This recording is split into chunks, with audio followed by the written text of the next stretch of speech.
Movie ఎందుకు వచ్చింది? సరైన పెంపకం లేక. బాగా అర్థం చేసుకోండి. అందులో ముస్లిం అమ్మాయి పర్ఫెక్ట్ గా ఉంది, క్రిస్టియన్ అమ్మాయి పర్ఫెక్ట్ గా ఉంది, వాళ్ళ మతాచారాన్ని పాటిస్తుంది. మన ఆడపిల్ల ఓ దన్నంలే, ఓ పద్ధతిలే, మింగడం ఒకటే తెలిసింది. ఎందుకని? పెంపకాలు బాగులేదు. హిందూ తల్లిదండ్రులారా, ఈ ప్రపంచాన్ని రక్షించగలిగేది మీరే. మంచిగా పెంచండి. అది ఆడపిల్ల అయినా మగపిల్ల అయినా ఇంకొకళ్ళైనా ఇంకోరైనా సరే, సరిగా పెంపకం లేదు.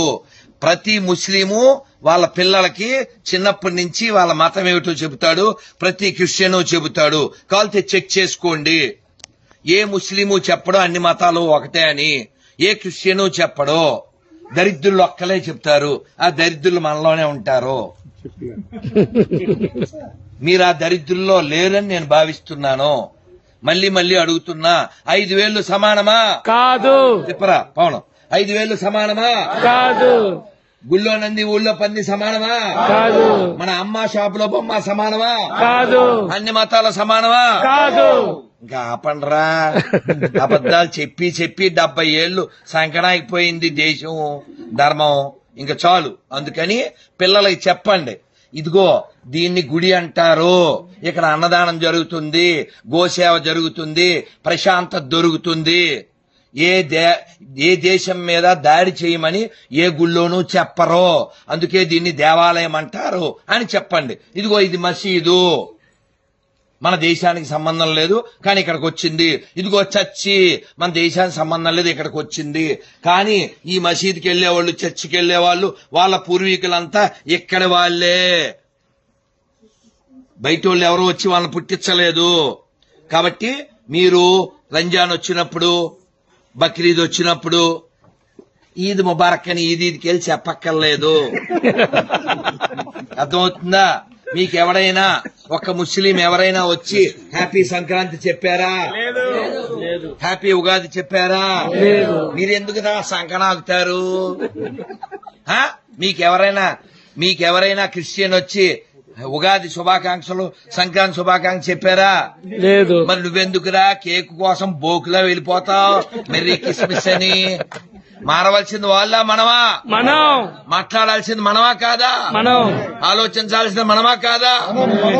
కాబట్టి మనం మారితే ప్రపంచం మారుతుంది. గుర్తుపెట్టుకోండి, భారతదేశం మాత్రమే ప్రపంచాన్ని రక్షించగలదు, భారతదేశం మాత్రమే ప్రపంచాన్ని సుఖంగా ఉంచగలదు.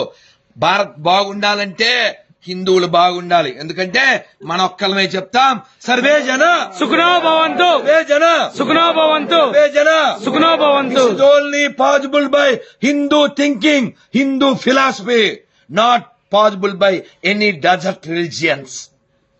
వాళ్ళకి నీళ్లు లేవు, వాటర్ లేనోళ్ళు, మ్యాటర్ లేనోళ్ళు. వాళ్ళ పుస్తకాలు ప్రపంచానికి ఏమిచ్చిని?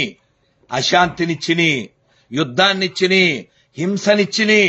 మనం 10 పండగలు కాదు 100 పండగలు చెప్పగలం, హింస లేకుండా చేసుకునే పండగలు. వాళ్ళు చూపించమను. వాళ్ళకు ఉండే 2 పండగలో 3 పండగలో రక్తపాతం లేకుండా పండగలు చేసుకోలేరు.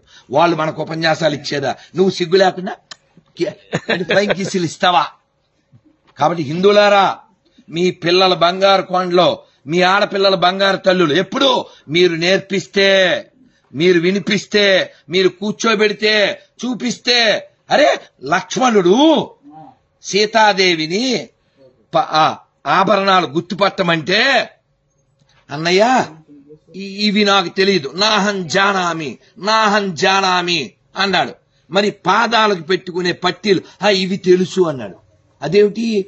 భుజకీర్తులు తెలియదు, మెడలోవి తెలియదు, పాదాలు ఎలా తెలుసు అంటే, నేను రోజు వదిన గారి పాదాలకు దండం పెడతాను. ఇది మన కల్చర్, ఇది మన సాంప్రదాయం. జై శ్రీరామ్, జై శ్రీరామ్. అంతేగాని ఎవరిదో అన్న ఎత్తుకొచ్చేసాయి వాడేసుకో, విగ్రహారాధన చేసేవాళ్ళని చంపి, అదేం మతం? వాళ్ళేం దేవుళ్ళు? ప్రపంచంలో ఎక్కడైనా గుళ్ళు కూలగొట్టి కట్టినటువంటి మసీదులు ఉన్నాయి, కానీ మసీదు మీద కట్టిన గుడి ఒకటి ఉండదు. ఇది చాలదా? ప్రపంచానికి సనాతన ధర్మం ఎంత ముఖ్యమో అలాగే ఇండోనేషియాలో,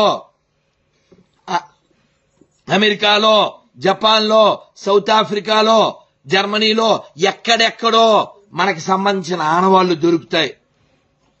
వాళ్ళ దేశాల్లో కూడా వాళ్ళకి ఎవిడెన్స్ లేవు. ఎవిడెన్స్ లేని మతాలు మనకు అవసరమా? లేదు. ఎథిక్స్ లేని మతాలు మనకు అవసరమా? లేదు. ఎథిక్స్ లేని మతాలు మనకు అవసరమా? వద్దు. వాటర్ లేని మతాలు మనకు అవసరమా? వద్దు. అరే కడుక్కోవడానికి నీళ్ళు లేని వాళ్ళు మనకేందిరా చెప్పేది? అన్నం లేని వాళ్ళు మనకేందిరా చెప్పేది? గుడ్డ కట్టుకోవడం రాని వాళ్ళు మనకేంటిరా చెప్పేది? ప్రపంచానికి చెప్పాల్సింది మనము, ప్రపంచానికి నేర్పించాల్సింది మనము. ఒకప్పుడు మనం నేర్పించాం.